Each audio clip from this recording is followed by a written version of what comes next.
Chapter 1. I jolted awake to find Stella bursting into my room, flinging an invitation onto my bed. "Look at you, pale as a ghost. My wedding is next month, and you better be there. Don't forget to bring a big gift." I blinked in disbelief at the names printed on the invitation, my mind racing and completely missing Stella's words. Groom, Ray Owen, and bride, Stella White. My hands trembled as I opened the invitation. Ray, dressed in a crisp white shirt against a striking red background, appeared less distant and more inviting than I remembered. Stella stood beside him, and they looked like a picture-perfect couple. I managed a bitter smile, but inside, my heart twisted painfully, as if 1,000 ants were gnawing at it. Yet this pain was nothing compared to the anguish I had endured in my past 2 lives, where my suffering had been 1,000 times more intense. "Congratulations," I muttered, my voice barely above a whisper. I shoved the invitation under my pillow, turned on my side, and bit down hard on my lip, willing the tears to stay at bay. As I drifted off to sleep, I found myself dreaming of Ray, his lips brushing against my cheek in a tender kiss. He knelt before me, a diamond ring in hand, his eyes brimming with affection. "Jill, will you marry me?" "I will." But just as Ray reached to place the ring on my finger, the beautiful floral scene around us shattered. Waves crashed around me, lifting my body, and a truck barreled toward us. "Ray, watch out!" In that split second, I summoned every ounce of strength to shove Ray away from danger. The next moment, I felt the impact as I was thrown aside, blood soaking the pavement, while Ray's heart-wrenching cries echoed in my ears. My pillow was drenched with tears upon waking. I pulled the invitation from beneath my pillow, my fingers tracing Ray's face in the photo over and over again. In my past life, I had come so close to becoming his bride. For 10 long years, I had harbored feelings for Ray. 3 years in high school, 4 years in college, and 3 years into my career. I worked tirelessly to get into the same university as him. After graduation, I believed our paths had finally diverged until I landed a job at his father's company. Ray took over the family business, becoming my boss. At a celebratory party, he recognized me instantly. I lowered my gaze, desperately trying to blend into the background. I hoped he wouldn't notice me, but his intense gaze was impossible to ignore. Finally, his deep voice cut through the noise. "Jill." I looked up, my cheeks flushing, heart racing at the sight of my longtime crush standing right in front of me. "Boss," I managed to say. He chuckled softly, a sound that sent butterflies swirling in my stomach. I focused on my shoes, feeling heat rise in my face as Ray's laughter washed over me. He handed me a glass of red wine. "Give it a try." I accepted the glass, my eyes locked on his graceful hand, a rush of exhilaration overwhelming me. Before I knew it, I had downed the glass, my mind starting to swirl. With my low tolerance for alcohol, I became tipsy almost instantly. Fueled by liquid courage, I tiptoed forward and kissed Ray. When I awoke the next morning, I found myself in a hotel room, utterly alone. Ray had vanished, leaving only a faint trace of his cologne lingering in the air. He was always so composed, never letting his emotions show in public. At work, we carried on as if nothing had happened. Once, Ray traveled abroad for a project and unexpectedly brought me along. No one could have predicted that our rival would resort to hiring local gangsters to kidnap Ray.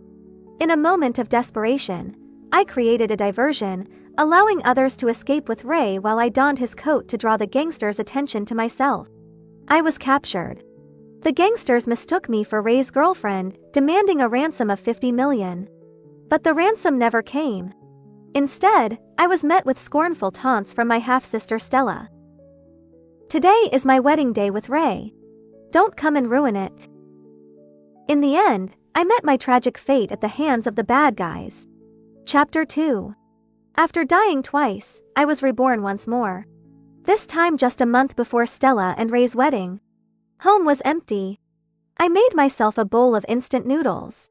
As I scrolled through my social media, I stumbled upon a post from Stella. A 9-grid family photo collage. In the pictures, she beamed with sweet happiness, flanked by Ray's family on one side and our father and stepmother on the other. The round table was laden with exquisite dishes.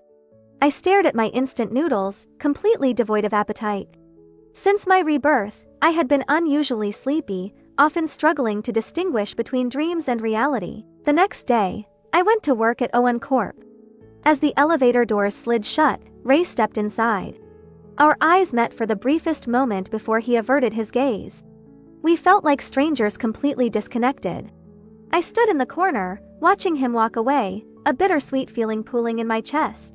Colleagues swarmed around Stella, showering her with congratulations, while I retreated to a quieter space.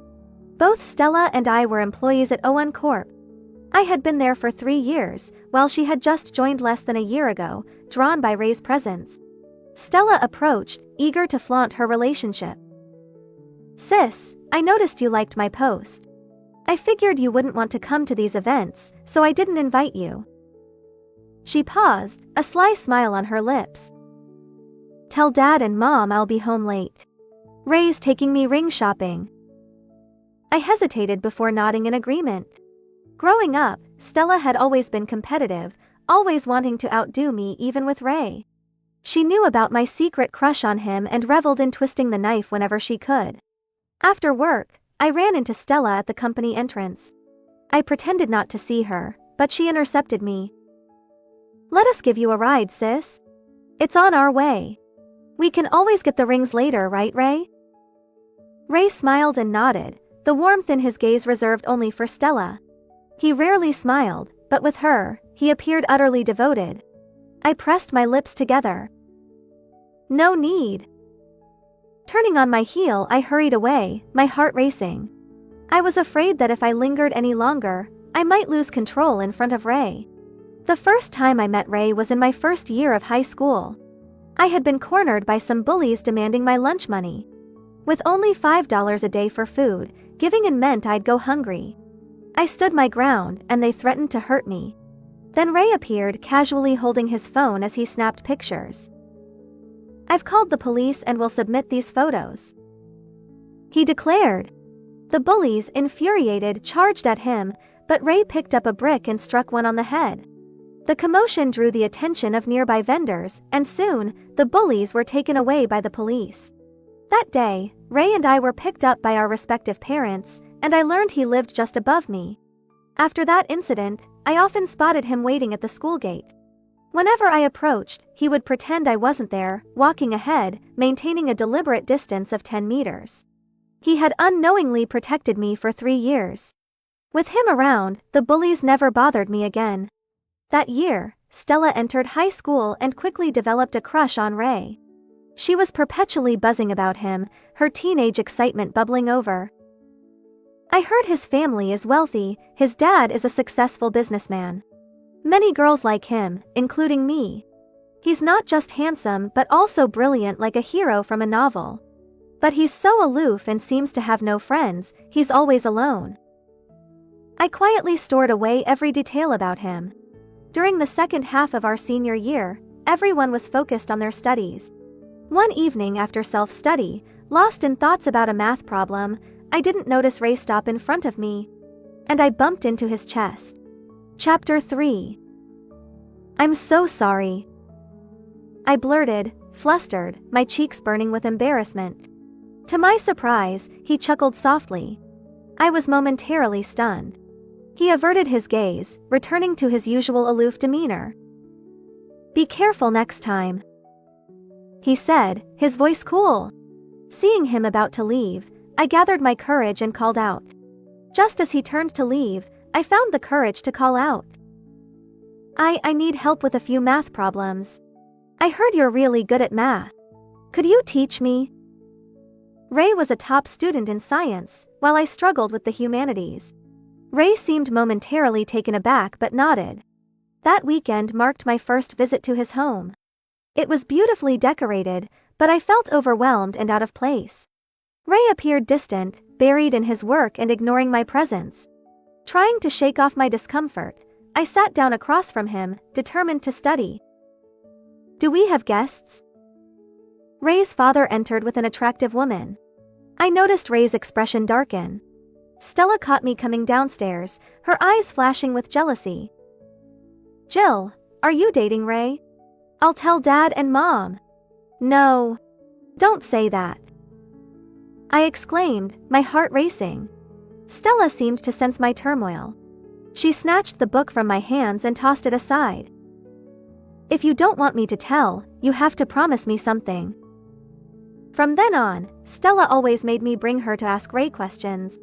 She insisted on tagging along whenever I met Ray. I became a mere background character in my own story. A week before the entrance exams, loud arguments and crashing sounds echoed from above. Later, I learned from my stepmother that Ray was the son of a mistress. His father's legitimate wife had found out about him and caused a scandal. After that, I didn't see Ray again. Until the day after the exams, I spotted him in the stairwell, looking thinner. He was carrying a suitcase. Panic gripped me. I feared it would be our last encounter. Gathering my resolve, I asked, "Which university are you applying to?"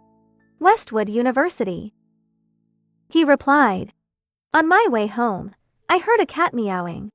An orange cat rubbed against my leg, meowing pitifully, instantly melting my heart. I picked it up and it snuggled against me, allowing me to take it home. As expected, my stepmother exploded with rage. "You live off us, and now you want to keep a pet? Get rid of it, or you won't be coming back." I had longed to leave this place, but my stepmother had always held me back, knowing I would be responsible for the housework if I left. Looking down, I muttered, "Fine, I'll move out tomorrow." My stepmother snapped, pinching my arm painfully. "So you think you're tough now, huh? You don't respect us anymore. Why can't you be like your sister, obedient and sensible? I've wasted my years raising you. If I had known, I wouldn't have let you go to university. I should have married you off for some bride price." I numbly endured her tirade. When I got into Westwood University, my stepmother vehemently opposed it, claiming we couldn't afford the tuition. She insisted I settle for a local college instead. Thanks to my aunt, who argued fiercely with her, I got my tuition paid. But in that house, I felt like I had lost my place. While packing, Stella returned. "Let me take care of the cat. If I do, Mom won't kick you out. I don't want you to leave," she pleaded. "I'm getting married next month. I need someone to help look after our parents," I said. But before I could refuse, Stella whisked the orange cat away. I chased after her but found Ray in the living room. He held the cat, smiling at Stella. Let's call it Ball. Chapter 4. Ray and Stella took the cat to the vet. Throughout, Ray didn't spare me a glance. In my past 2 lives, he had named the stray cat Ball. We had brought Ball to the vet together for checkups and vaccinations. Ball loved to cling to Ray, often sleeping on him and waking me in the mornings with soft meows for food. Even in this life, he remembered Ball. But he had forgotten me. I could no longer hold back my tears. With Ball's presence, Ray visited our home more often.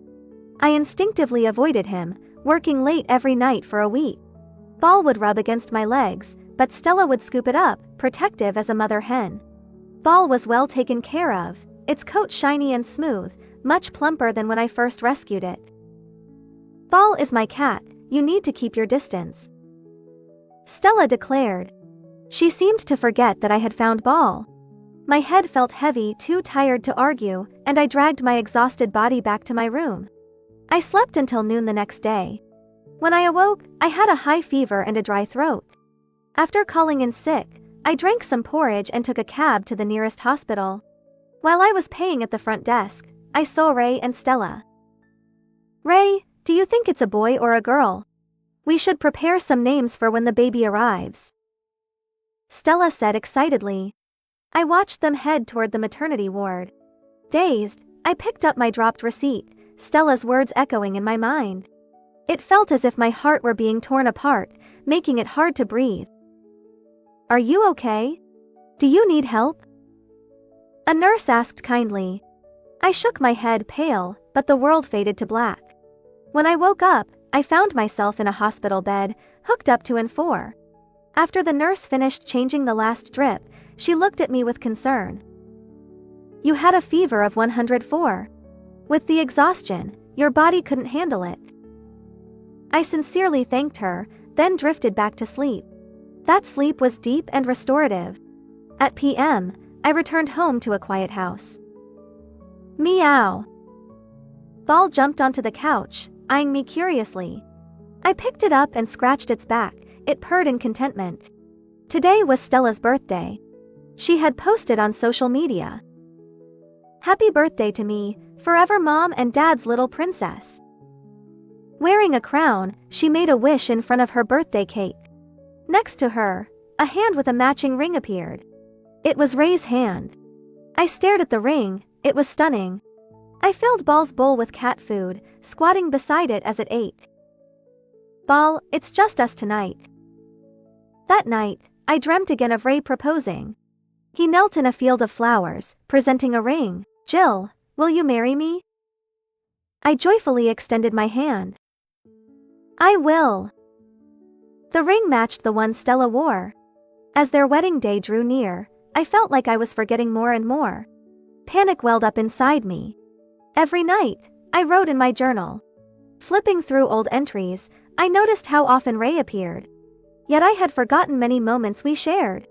I began to suspect I was losing my mind. 3 days before the wedding, Stella asked me to be her bridesmaid. The house was festively decorated, eagerly awaiting the big day. On the morning of the wedding, my stepmother woke me before dawn.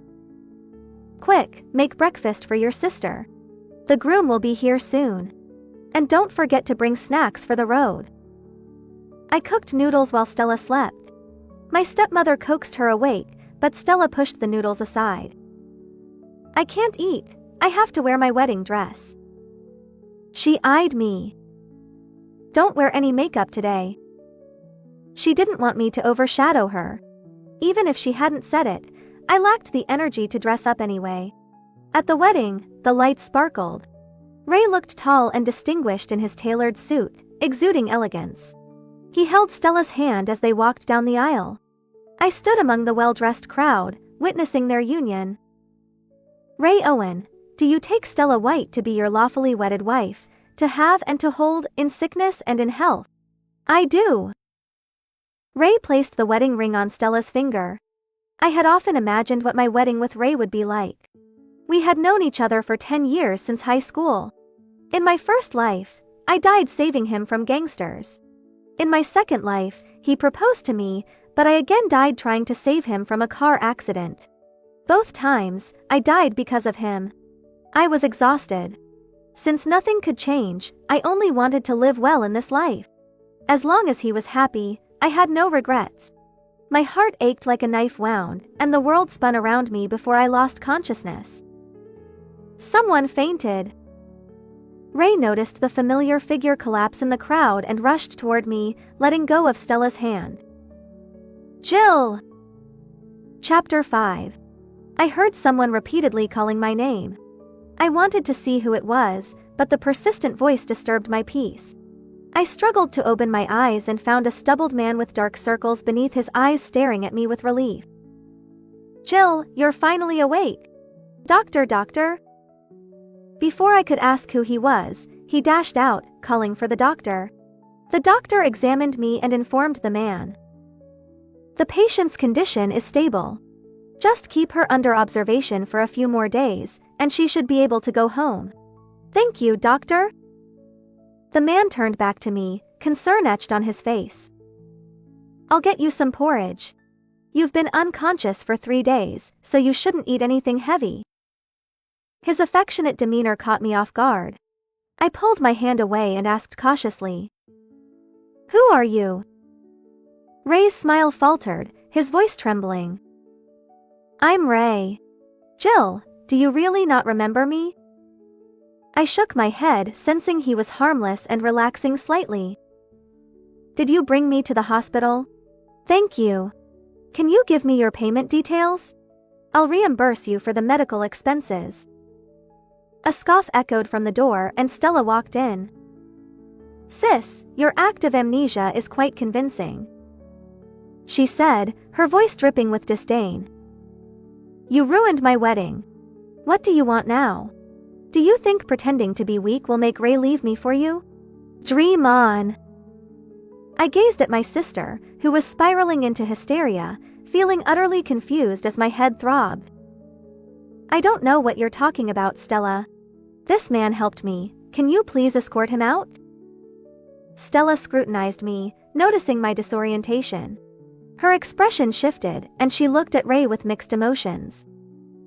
Ray, this must be karma. She spat. I didn't understand their conversation. I was too tired and soon fell back into a deep sleep.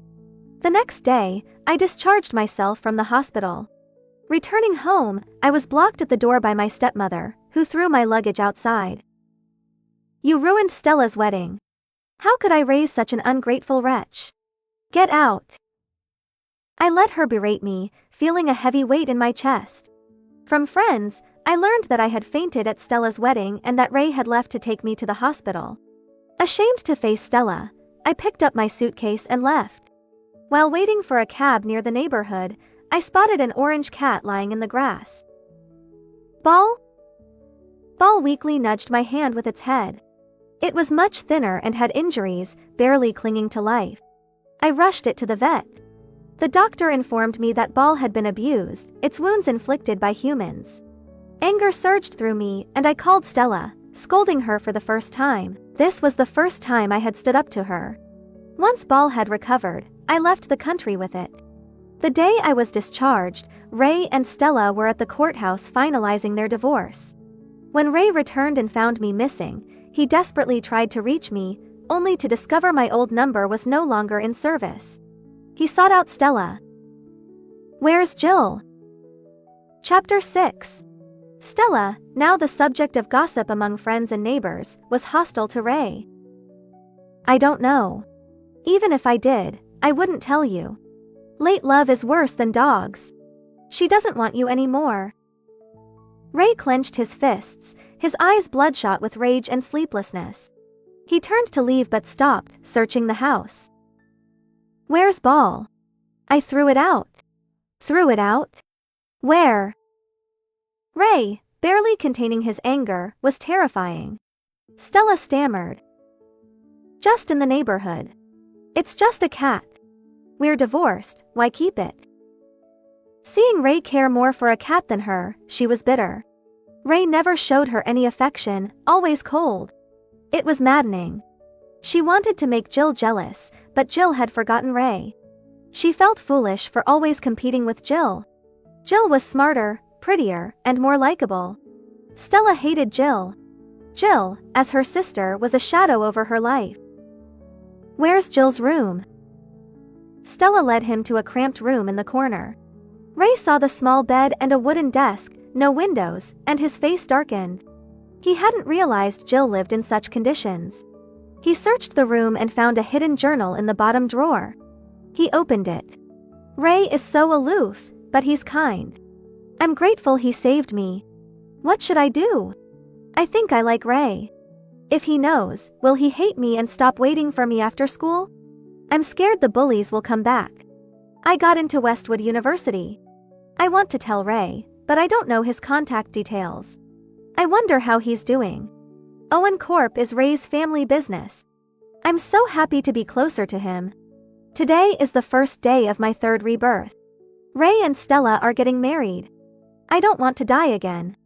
I want to live. Ray, you live well too. Be happy. I seem to forget a lot. Reading my journal feels strange. Did we really have those moments, or did I imagine them? Tears fell on the journal. Ray covered his face, sobbing. He asked HR about my status, learning I'd resigned a month ago. Ray spent a week drinking in bars. He was falling apart, losing weight. His mother, furious, locked him in the house, forbidding him to leave until he came to his senses. If you keep this up, the company will be taken over. If Jill saw you like this, she'd call you a loser. Chapter 7. Ray's perspective. I was reborn. I remembered the past two lives. Jill saved me twice. The first time, she distracted the gangsters, letting me escape. I wanted to save her, but I was unconscious for a week in the hospital. When I woke, I learned she was dead. I regretted it deeply. I shouldn't have left her. I should have died instead. I found out the gangsters had called me, but Stella answered. I confronted Stella and learned she told Jill I was getting married. I was furious. My marriage to Stella was arranged by our parents, nothing to do with me. I wanted to marry Jill. 9 at the celebration party, Jill kissed me. I was both surprised and overjoyed. Because I liked her too. I had liked her since high school. I purposely waited for her after school, enjoying the feeling of having her company on the way home, even if she kept her distance. Initially, she followed me like a timid kitten, always 10 steps behind. I found it amusing and sometimes slowed down to see if she would catch up. But she was even more timid than I thought. When I slowed down, she slowed down too. When I sped up, she would jog to keep pace. Though we never spoke, those days made me very happy. One day, I couldn't resist and waited for her on purpose. But she was lost in thought, muttering about math problems. She was obsessed with studying. I found her struggle with math endearing. Listening to her, I solved the problem in my head.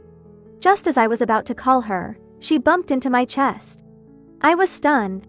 The girl in my arms was soft, her faint fragrance filling my senses, making my heart race. When she bravely asked if I could help her with math, my heart soared. Afterward, Stella always tagged along, interrupting every chance I had to talk to Jill. When my mother's affair became public, I feared Jill would look down on me. I avoided her, ashamed of being the child of a mistress. The second time, Jill died saving me from a car accident. I had just proposed to her, and we had dreamed of our future together. We even picked names for our future children. A boy would be named Jasper, and a girl would be called Zoe. But our future ended in that car accident. In this life, I discovered the plot against me earlier and dealt with my half-brother, securing my position in the company. No one would threaten my life again. But I had a dream where Jill died once more, saving me. I feared the dream would come true. Jill wouldn't have a good outcome with me. I didn't want her to suffer again. So, I followed the original path and married Stella.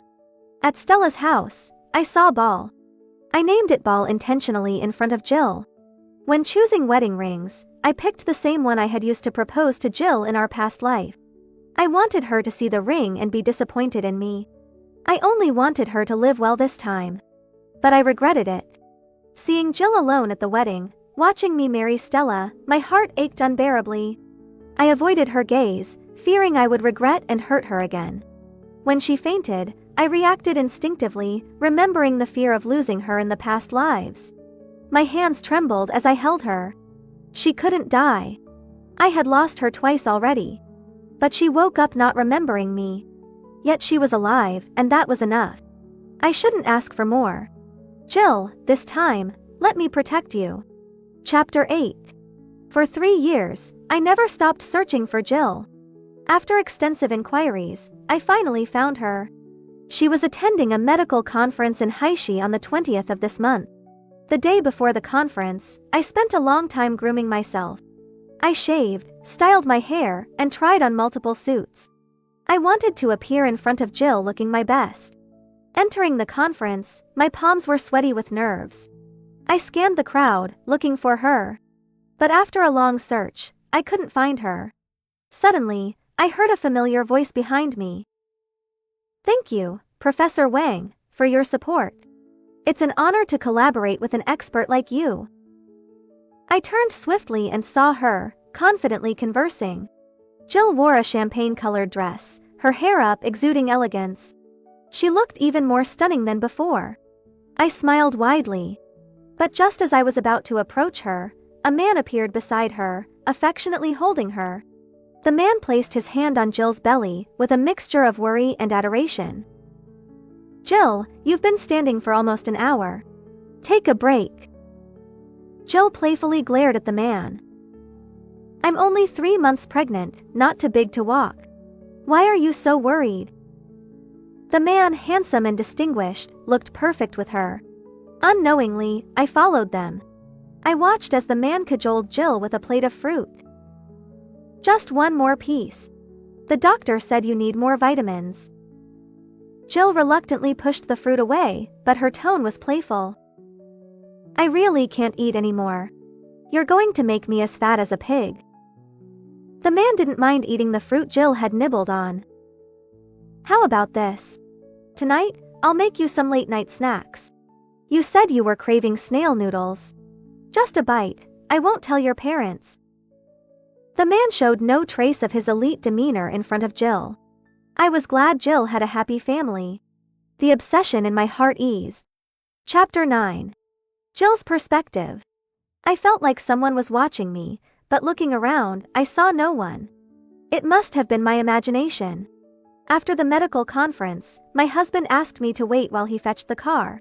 Standing by the roadside, I was suddenly knocked over by two kids playing. Ah! I lost my balance, falling down the steps. Instinctively, I protected my belly. The baby couldn't be harmed. But instead of hitting the ground, I fell into a familiar yet unfamiliar embrace. He cushioned my fall, rolling down the steps with me. I heard him grunt in pain just as my husband arrived to help me up. Jill, are you hurt? Let's go to the hospital. I quickly stopped him, pointing to the man on the ground. Check on him first. The next morning, my husband and I visited the man who saved me. He had a bandage on his head, having gotten stitches from the fall. I felt guilty and placed the fruit and gifts we brought on the side. Thank you for saving me and my baby. I sincerely apologized, noticing his complex gaze. He forced a smile. No need to thank me. Anyone would have done the same. I knew he was trying to ease my burden. Not everyone would risk their life for a stranger. Suddenly, he asked, "Have you picked a name for your baby?" His question puzzled me, but he was my savior, so I answered. If it's a boy, we'll name him Jasper. If it's a girl, Zoe. I saw tears in his eyes. For some reason, my heart ached too, as if I had lost something vital. I'm sorry, I feel unwell. I need to be alone. He realized his mistake and asked us to leave. As we left, he gazed out the window, whispering, Jasper, Zoe, such beautiful names. When we returned the next day, the nurse said he had checked out. Back home, I found Ball was not well. Ball had been severely abused, leaving him with chronic issues. Living this long was a blessing. My husband and I stayed with Ball until the end. 7 months later, I gave birth to a baby girl. Our daughter was healthy and lovely. We had agreed she would take my surname if she was a girl and my husband's if a boy. We named her Jill Zoe, hoping she would have a happy and smooth life. Chapter 10. Zoe's perspective. My name is Jill Zoe, and I'm 5 years old. Our teacher took us to a science exhibition. The exhibition was huge and filled with things I had never seen. The teacher said these were all high-tech products, the fruits of human wisdom. I wanted to be a scientist too. Children, stay close to the teacher and don't wander off. I was so engrossed that I didn't hear the teacher. Suddenly, I realized I couldn't see my teacher or classmates. Tears welled up, but I remembered what Mom said. Don't cry if you get lost, find a police officer. I held back my tears. Little one, where's your mom? I looked up at the tall man before me, blinking. Mom said not to talk to strangers, but this man didn't look like a bad person. Do you have a phone? The man nodded, unlocking his phone and handing it to me. I dialed my teacher's number, speaking in my small voice. Teacher, I'm lost. The teacher told me to stay put and they'd come find me. I returned the phone and the man explained my location to the teacher. The man picked me up, soothing me. Your teacher is on the way. Don't wander off again. Your mom will worry. I asked curiously. Do you know my mom? The man looked at me, his emotions complicated. Yes, I know her. I rolled my eyes, recalling a scene from TV. Are you in love with my mom? I have a dad who loves her very much. You don't stand a chance. The man chuckled, ruffling my hair. You're quite the character. Soon, the teacher arrived, shocked to see the man. You're Mr. Owen. The man nodded, smiling at me. Take better care of the kids. Don't let them get lost again. The teacher promised, taking me away. I asked curiously. Teacher, who was that man? The teacher looked up to him. He's the CEO of Owen Corp., a leading philanthropist in our country. But it's a pity he never married or had kids, living alone. On my 18th birthday, I received a gift. The lawyer handed 3 wills to my parents and me. These are from Mr. Owen. One for Jill Zoe, one for Jill White, and one for Mr. Fu. He donated half his estate to charity, leaving the rest to Jill Zoe and Jill White. Mr. Owen wrote to me, Dear Jill Zoe, listen to your mom and live a happy life. My parents looked at their letters, their expressions strange. They shared the letters with me. I learned Ray Owen had loved my mom. He never married or had children, dying of cancer at 51. In his letter to my dad, he wrote, I envy you for being with Jill. 18 years ago, I regretted not leaving sooner. I almost caused her to lose the baby. Since then, I didn't dare to see her, fearing I'd bring her bad luck. I was always unlucky. May you have a long and happy life together. Don't mistreat her, or I'll haunt you even in death. The end.